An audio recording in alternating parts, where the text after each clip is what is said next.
Hi friends, I hope you are all doing well. So these days the Navratris are going on, and Navratris is a festival from in India where the goddess is celebrated in all her different avatars, in all her different forms. One of these forms that I would like to talk about today with you all, because during these Navaratras, during this festival, this form of the goddess just completely stood out for me, and I feel that I have to share this with my community because this holds special relevance to the twin flame path, this aspect of the goddess. So this aspect of the goddess is called Kal Ratri or Kali. Okay, and in India we are going to celebrate it tomorrow on Friday, which is Friday. So in this form of the goddess, she's dark, she has long hair, and she's fierce. So usually this form of the goddess is a form of the warrior. It's a warrior spirit, and she is called upon for protection usually in India, in the Indian culture. I wouldn't like to say India because the Indian culture is so rich that Hinduism is followed in different parts of the world. It's not just limited to India.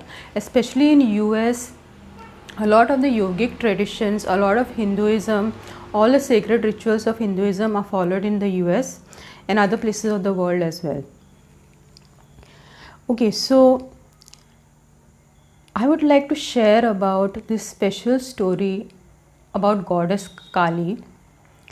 So she had to take on the form of Kali to kill a particular asura or a demon whose name was Rakta Bija. Okay, now Rakta Bij in Hindi means the seed from blood. Okay, Rakta means blood and Bij means seed. So obviously this relates to, can you guess what it relates to? Okay, so all these stories usually that are mentioned in the Puranas are actually things that happen on the internal plane. Okay, they also happen on the external plane, but when the Navratris are celebrated, Durga Puja is done, this is all about clearing the karmic patterns which exist inside us. And of course all the warrior patterns can be played on the outside also, in the physical reality also, but my relevance for this video is related to the internal clearing, the clearing of the karmic patterns. So when it comes to this story about Rakta Bij, this was a demon who, if he was killed and his blood would spill on the floor, as much as his blood would spill on the floor, that many demons would come out. Okay, so it was impossible to kill him because he had received a boon from Lord Shiva, I think, that nobody could kill him. Wherever his blood would fall, there would be more demons that would arise. Now what this actually refers on the twin flame path is the ancestral karma that is passed on from generation to generation.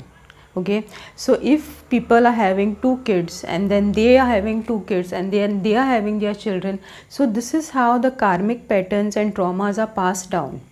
All the karmic imprints are passed down through the DNA in the future generation. So it is impossible to stop this. Even if you kill one person, it's not possible to stop this, and killing the person is not the solution. Okay, so Kali here in her fight with Rakta Bija tells us that it's not about the person, it is about the Rakta Bija, it is about the karmic imprints that are in the blood that control you, that control the person. Okay, and this is mainly what the ascended twin flames came here to experience and understand, because it is a very different frequency when you are not in a human body. When you are not in a human body, it's really difficult to understand human mindset, human emotions, human behavior.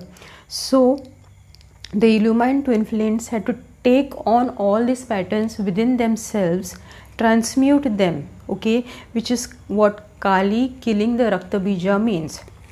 So the twin flame path is basically about this. It is about transmuting the ancestral karma, and transmuting ancestral karma is a huge battle. So when Kali was battling with Raktabija, it wasn't easy. It was a really, really big battle that she had, and she had to come up in her Mahakali form. She had to open her third eye, and in the story of Kali and Raktabija, it is shown how the way she defeats the demon is by drinking his blood. So she doesn't allow the blood to spill on the floor, because then another demon would come out of that. So she completely drinks the blood herself and transmutes it. Now, because she has drunk the blood of Raktabija, she forgets herself. She forgets that she is a goddess, and she gets completely stuck in that Kali avatar.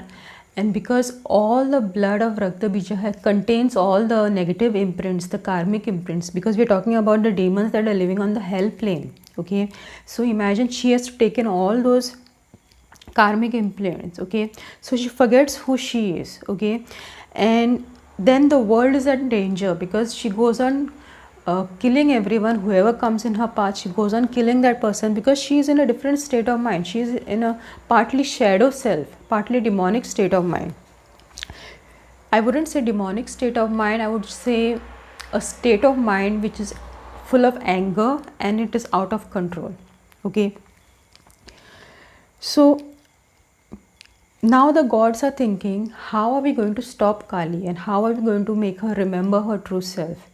Okay, so what really happens is Mahadev, who is Kali's husband, he comes up with an idea, and the idea is that he will fall flat on the floor in Kali's path, because Kali would kill everybody in her path. Okay, and Mahadev knew that only he himself could stop her, because the other gods tried. They came to her, they tried to stop her, they tried to remind her that you are my sister, you are my this relation, you are my that relation, but she wouldn't remember. She wouldn't remember, because this points out to a very important fact of human psychology, that when you're carrying karmic imprints, they control your mind. Okay, which is what we call sanchit karma. So you forget your true personality. You forget your true personality, because blood is something that is very, very, it's everything, all the programs are in the blood. Okay, all the memories are in the blood. So because of this reason, Lord Shiva decides to fall flat in Kali's path. Okay, and when he does that, she walks straight over him and she puts her foot on his chest. Okay, the moment she puts her foot on his chest, that is when she remembers. Okay, she starts remembering that the person whom she's standing on top of is Lord Shiva, and then she comes into remembrance of her true self. So what I found very interesting in this story is one aspect of clearing ancestral karma, which is like, the twin flames who take on this karma within themselves. They transmute it. It takes many, many years for this transmutation, and then they are able to come into their true ascended master selves, who they were before they came here. So that is one aspect of it.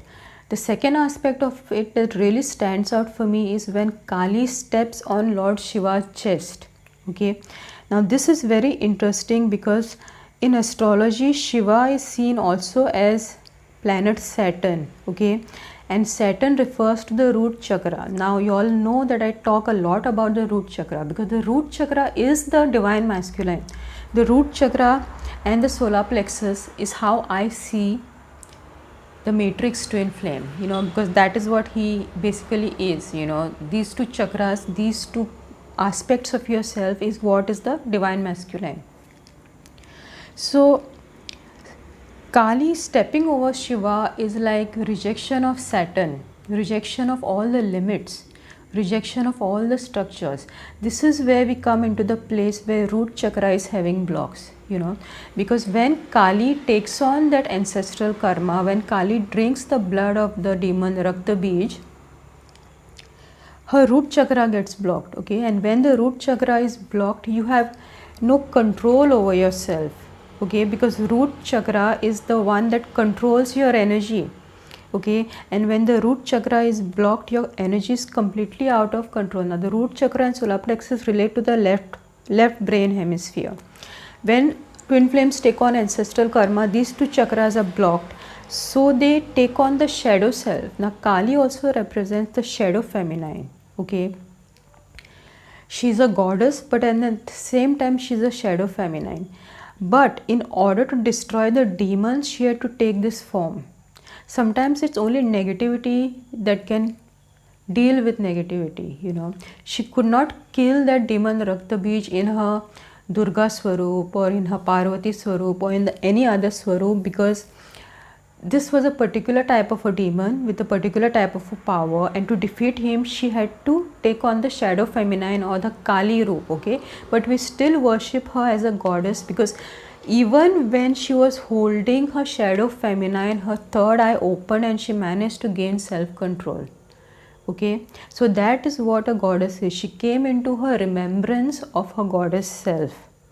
Okay, that is why we worship goddess Kali. And of course she was an ascended master, she just took on this form. So that is another aspect of it. So where was I was talking about root chakra. Yeah, so the root chakra and the solar plexus, they get blocked when you take on the ancestral karma. So this is symbolic of Kali drinking Rakta Bija's blood, defeating Rakta Bija, and her chakras get imbalanced. Okay, and she loses control of herself. That is when Shiva comes and reminds her in a rather dramatic way that, you know, who you really are. Okay, that you are an ascended master, that you are a illumined being. So this is basically the story of Kali and how it relates to our shadow self, how it relates to ancestral karma, how it relates to our shadow self, how it relates to what really stood out for me is rejection of limits and controls, because Lord Shiva being stepped upon is the rejection of Saturn, is the suppression of the left brain. Okay, so that is when the energy loses control. Okay, then there was another episode there's another story of goddess Kali, where again she takes the Kali Swarupa.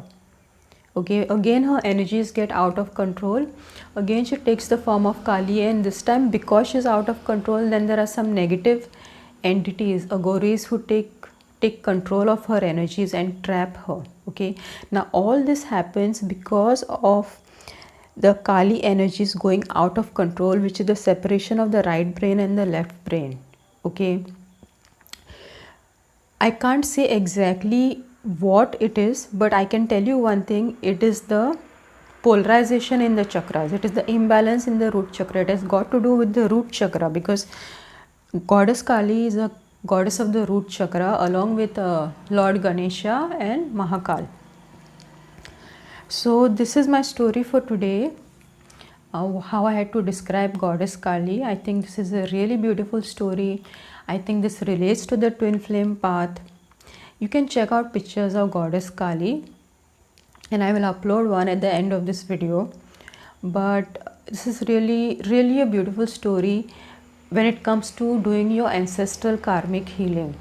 Okay, and when it comes to remembering your true self, because no matter how much negativity you have carried within you, at the end of the day you are Kali. I'm talking about all the illumined twin flames, I'm talking about everybody actually, because Kali is a form of our true self. And whether you are in the human consciousness, or whether you are a ascended twin flame, or whether you are anybody on the spiritual path, this is completely relevant to you. Okay, Kali is an aspect of the self, and self is who we each one is. Okay, irrespective of whether they are on the twin flame path or not. So I hope you all liked today's story, and you all can look up the story in other places. This is a beautiful time to remember the goddess. This is also a time when the Kundalini rises, because my Kundalini has been rising. It was rising because of Ketu in Gandanta, but when Ketu passed out of Gandanta, we have the Navratris for 9 days here, and that is also another time when the Kundalini rises for the sadhakas, like those who are on the spiritual path, their Kundalini rises. And especially if your Kundalini is already awakened, it really rises within you. So this is what I had to say about goddess Kalratri and Navratris, and tomorrow we are going to celebrate the goddess Kali. All right. So I'm signing off for now, and I hope you all have a lovely week, and see you again.